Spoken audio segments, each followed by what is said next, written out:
Hey Internet, today we're going to be talking about drawings in SolidWorks. So if we click New, click Drawings, and then click OK,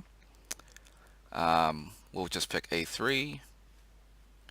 So here we select our part. So we just pick Drawing Part. In SolidWorks, it's often faster to build it in 3D and then drop it into a 2D. So you have this main view, side views, top view, and then your isometric. So what you can do is you can section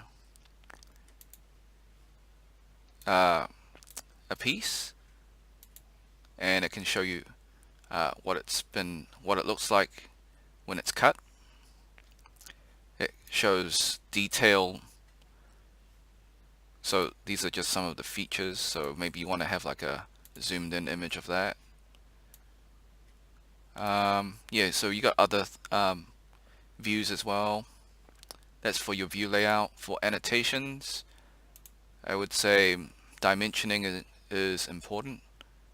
So it can give you the dimensions of the diameter. It can give you dimensions of the piece. If you need to add a note,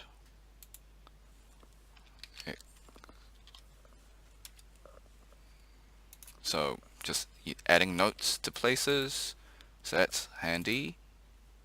And then you've got other drawing tools.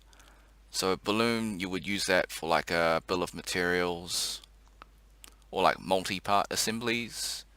Tolerances, so if you got like a plus minus tolerance for like close and tight fits. Center lines if you need something symmetric. Hatch if you want to fill something in, such as sections. Of course, you can draw 2D drawings, but it just takes longer. So it's just faster to drop your 3D model into 2D, and then it'll generate your 3D views. And evaluate just to check your distances and other things like that. Yep. Thanks for watching. Have a great day. Be sure to like, subscribe, share with your friends, ring the bell, and comment. I know it's pretty fast and pretty brief, so if you got comments, write them down below. Until next time, see ya.